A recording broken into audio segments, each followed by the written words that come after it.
اس امت کا یہ اعزاز ہے کہ نبی کریم صلی اللہ علیہ وآلہ وسلم کے صدقے اللہ تعالی نے ہمیں یہ اپنا کلام اور صفت عطا فرمائی، وہ کلام جو رہتی قیامت تک کے لیے اللہ تعالی کے پیارے حبیب کا ایک معجزہ بھی ہے، اور قیامت تک کے لیے ہمارے لیے راہ ہدایت بھی ہے، اور قیامت تک کے لیے ہمارے عروج و بلندی کا ذریعہ بھی ہے۔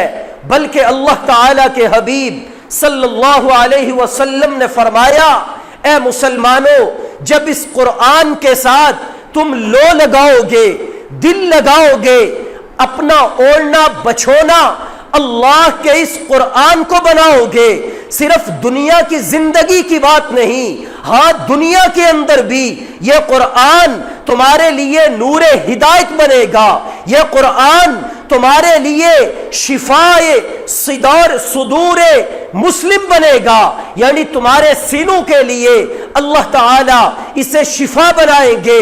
بلکہ اللہ کا اعلان ہے، کل تو جب مر جائے گا، اپنی قبر میں چلا جائے گا، قبر میں جانے کے بعد جب تیری بیوی تیرا ساتھ چھوڑ دے گی، تیرے بچے تجھے الوداع کہہ دیں گے، تیرے ماں باپ تجھے فاتحہ پڑھنے کے بعد اکیلا اس قبر کی منو مٹی کے نیچے دبا کے آ جائیں گے، یہ قرآن جسے تو دنیا کے اندر تھامے رکھے گا، اس وحشت کی تنہائی میں تمہارا ساتھی بنے گا اور تجھے کہے گا کہ میں وہ تیرا قرآن ہوں، دنیا کے اندر تو نے مجھے اکیلا نہیں چھوڑا، آج جب تو اکیلا ہوا ہے اللہ نے مجھے خوبصورت شکل دے کر تمہارے پاس بھیج دیا ہے، جب تک تو بدانے قبر کے اندر ہے، میدان حشر میں نہیں جائے گا، تب تک میں تیرا ساتھ نہیں چھوڑوں گا۔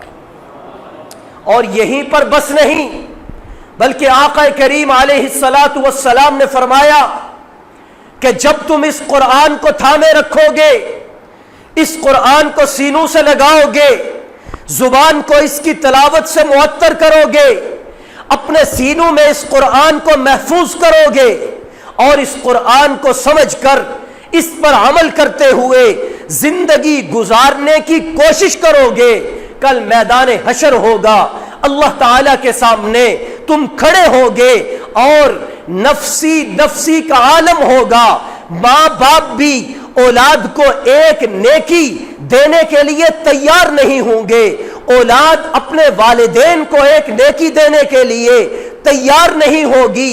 وہاں پر میزان عدل پر جب انسان تنے تنہا بے آسرا بے سہارا کھڑا ہو کر اللہ کی رحمت کا محتاج ہوگا، اللہ کے حبیب نے فرمایا اس وقت وہاں پر اللہ تعالی کے سامنے ایک سفارشی آ جائے گا، ایک شفاعت کرنے والا آ جائے گا، وہ کون ہوگا؟ اللہ کے حبیب صلی اللہ علیہ وسلم نے فرمایا ایک اللہ کا رمضان ہوگا اور دوسرا اللہ کا قرآن ہوگا۔ قرآن کیا کہے گا؟ اے باری تعالی، آج یہ مشکلات کے اندر ہے، پریشانیوں کے اندر ہے، آج اسے اپنے حساب و کتاب کا ڈر لگا ہوا ہے، لیکن میں اس کی سفارش کر رہا ہوں، کل دنیا کے اندر اس نے مجھے اکیلا نہیں چھوڑا، کل دنیا کے اندر اس نے مجھے بے سہارا نہیں کیا، کل دنیا کے اندر اس نے مجھے الماری کی زینت نہیں بنایا، بلکہ اپنے ہاتھوں میں اٹھایا، مجھے پڑھتا رہا، جب رمضان آیا یہ تیرے در پر آیا، یہاں پر کھڑے ہونے کے بعد اس نے تیرے اس قرآن کو محبت کے ساتھ، فرتے جوش کے ساتھ، سعادت کے ساتھ، عقیدت کے ساتھ سماعت کیا، الف لام میم سے والناس تک قاری صاحب نے قرآن پڑھا، اس نے سنا، اے اللہ اس نے اپنا وقت قربان کیا، اپنی جان قربان کی، اپنی نیند قربان کی، اپنا مال قربان کیا، مجھے محبت و عقیدت دینے کے لیے آج یہ جب تنہا کھڑا ہوا ہے میں اس کو تنہا نہیں چھوڑوں گا، میری سفارش کو قبول کیجئے یا مجھے اپنے کلام سے نکال دیجئے۔ اللہ کے حبیب سب سے سچی زبان نے یہ ارشاد فرمایا کہ یہ قرآن ایسی سفارش کرے گا، اللہ تعالیٰ اس کی سفارش کو قبول کرتے ہوئے اس انسان کی مغفرت اور بخشش فرما دیں گے۔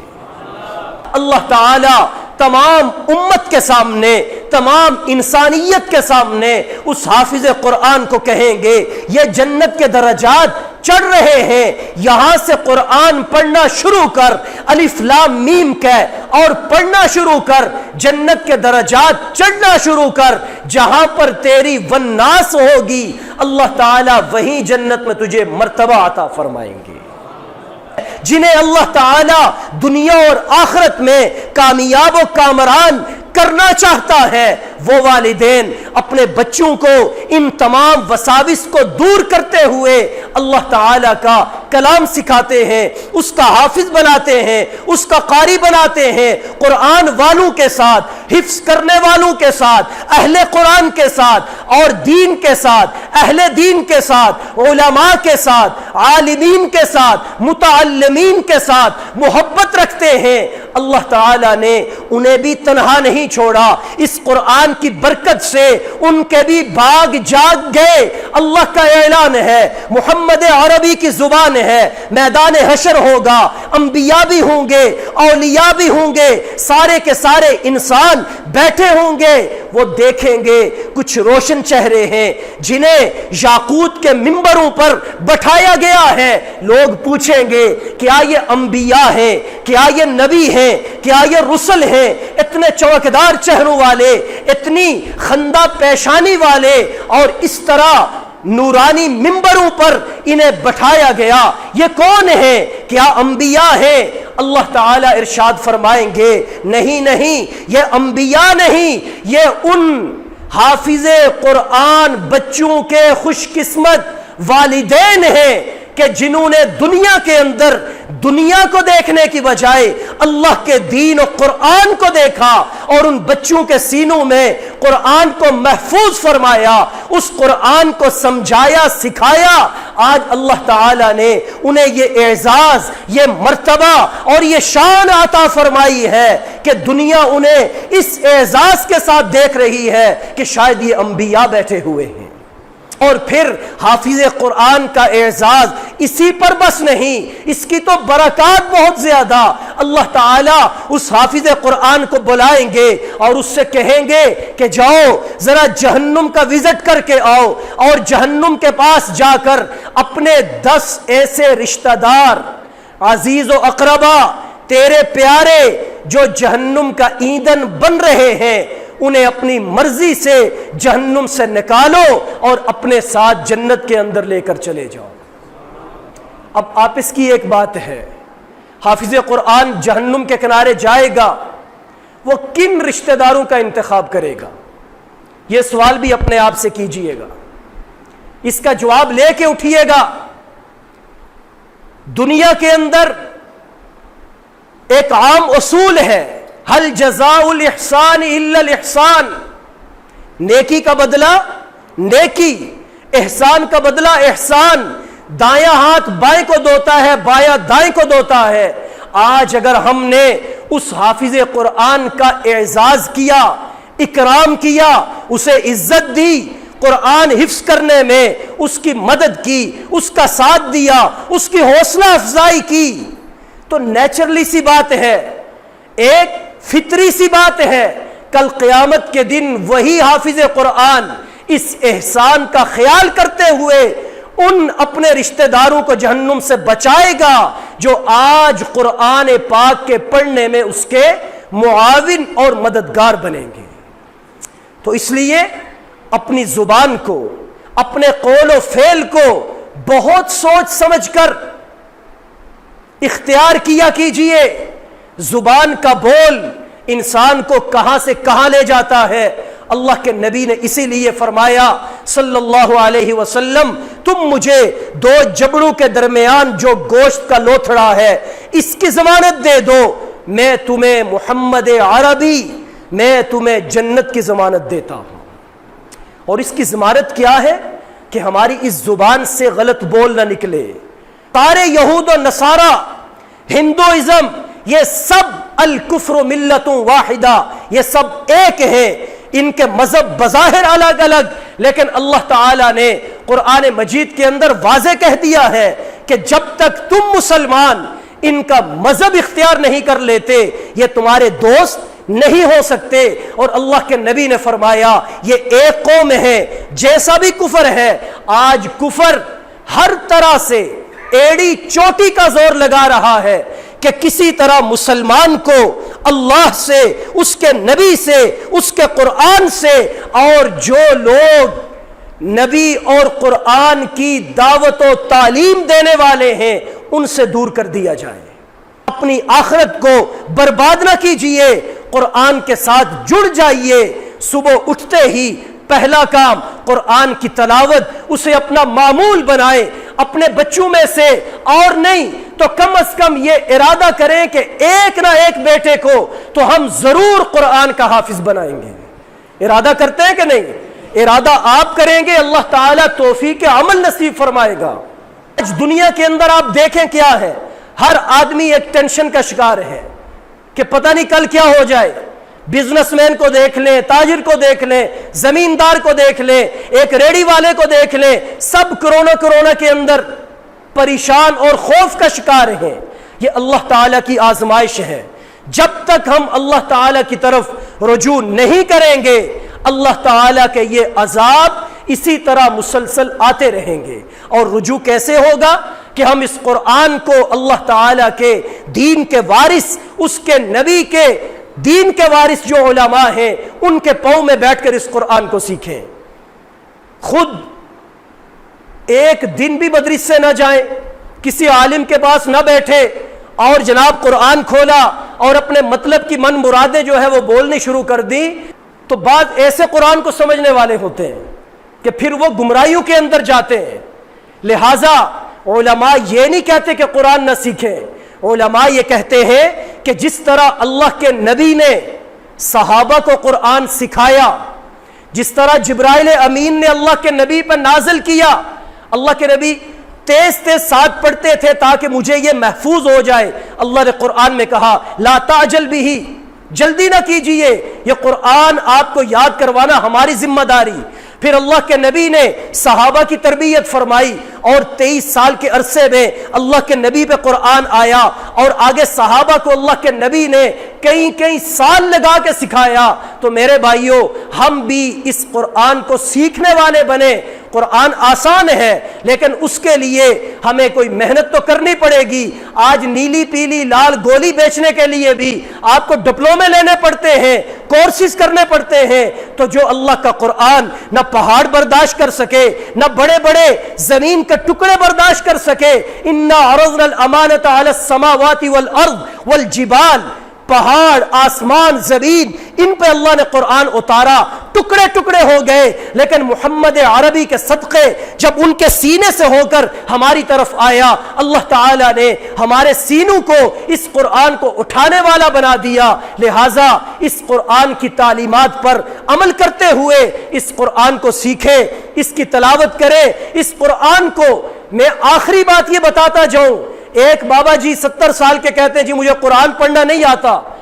اللہ کی قسم وہ صرف اس قرآن کو کھولے اور کھولنے کے بعد انگلی پھیرتا رہے، اللہ تعالیٰ اس انگلی پھیرنے پر بھی ثواب عطا فرمائیں گے۔ جن کو آتا ہے وہ اس کی تلاوت کریں اور وقت نکالیں اس قرآن کو سیکھنے اور سمجھنے کے لیے۔ ماشاءاللہ علماء آپ کے پاس موجود ہیں، آپ کے یہ اللہ تعالیٰ کی طرف سے گاڈ گفٹ مولانا عتیق الرحمان یہاں آپ کے بچوں کو بھی قرآن حفظ کروا رہے ہیں، صبح سے شام تک یہ بیٹھتے ہیں۔ اسی طرح آپ کو 5 وقت کی نماز بھی پڑھا رہے ہیں، اور روزانہ عشاء کے بعد آپ کو درس قرآن بھی دیتے ہیں۔ جو ریگولر نمازی ہیں ان سے آپ پوچھ لیں، اگر ہم نماز پڑھنے کے لیے نہ آئے، قرآن سیکھنے کے لیے نہ آئے، تو پھر اس میں کمی کس کی ہے؟ قصور کس کا ہے؟ پھر پکڑ کس کی ہوگی؟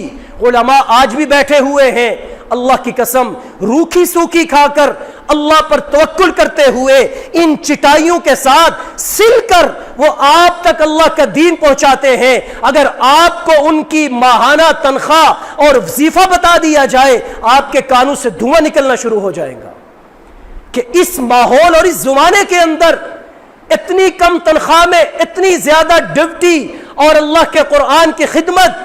یہ قرآن کا اعجاز ہے کہ اللہ تعالیٰ انہیں غیب کے خزانوں سے کھلا رہے ہیں.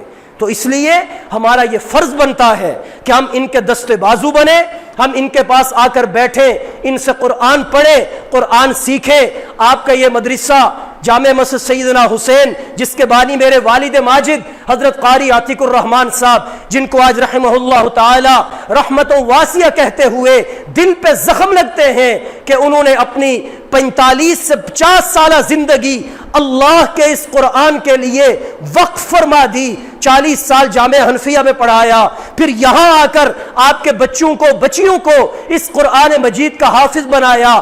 آج وہ ہم میں نہیں, لیکن الحمدللہ الحمدللہ الحمدللہ اتنے حفاظ چھوڑ گئے جو آج صبح و شام ان کے لیے صدقہ جاریہ بنے ہوئے ہیں. ان کو بھی اپنی دعاؤں کے اندر یاد رکھیں. اور ان کے جاری کیے ہوئے اس جامعہ کے اندر درجہ حفظ کی کلاس بھی چل رہی ہے, اس میں بچوں کو داخل کروائے. اور اس سے بڑھ کر ہمارے یہاں پر جو بچیوں کا شعبہ ہے الحمدللہ وہاں بچیاں ناظرہ بھی پڑھ رہی, قرآن بھی حفظ کر رہی, تجوید کے ساتھ بھی پڑھ رہی, دراسات دینیہ کا عالمہ کا 2 سالہ کورس بھی چل رہا ہے. اور ابھی رمضان المبارک کے اندر جو ہماری بڑی عمر کی مستورات ہیں ان کے لیے مختصر دورہ تفسیر القرآن وہ مکمل ہوا 15 رمضان کو. تو یہ سارے علم دین کی بہاریں ہیں, اللہ تعالیٰ کے پیارے حبیب صلی اللہ علیہ وسلم کی سنتوں کی بہاریں ہیں. جو بھی اس میں معاون اور مددگار بنے گا کل اللہ تعالیٰ اس کا حشر اسی قرآن کی شفاعت کے ساتھ کامیاب فرمائیں گے. اللہ تعالیٰ ہم سب کو اس کی توفیق عطا فرمائے. میں پھر بتاتا چلوں کہ جیسے آج یہاں قرآن مکمل ہوا, اسی طرح ہمارے بچیوں کے شعبہ للبنات کے اندر بھی حفظ کی بچیوں نے قرآن کریم سنانے کی اور اسے مکمل تراویح کے اندر پڑھنے کی سعادت حاصل کی ہے. یہ سپیکر میں نے اسی لیے لگایا کہ ان تک بھی آواز چلی جائے. وہ بھی بیٹھی ہیں انشاءاللہ العزیز, وہ بھی دعا کریں گی. آپ بھی دعا کریں کہ اللہ تعالیٰ امت مسلمہ کے حال پر رحم فرمائے, انہیں دین کی طرف رجوع کرنے کی توفیق دے. اور اس وقت جو ساری دنیا کو ایک وبا نے گھیر رکھا ہے اللہ تعالیٰ ہم سب کو اس سے چھٹکارا عطا فرمائے. اور اس مدرسہ کے بانی حضرت قاری عتیق الرحمن صاحب اور آپ میں سے جس کے والدین عزیز و اقربا اس دنیا سے چلے گئے انہیں اپنی خصوصی دعاؤں کے اندر یاد رکھیں. اللہ تعالیٰ سب کی مغفرت فرمائے.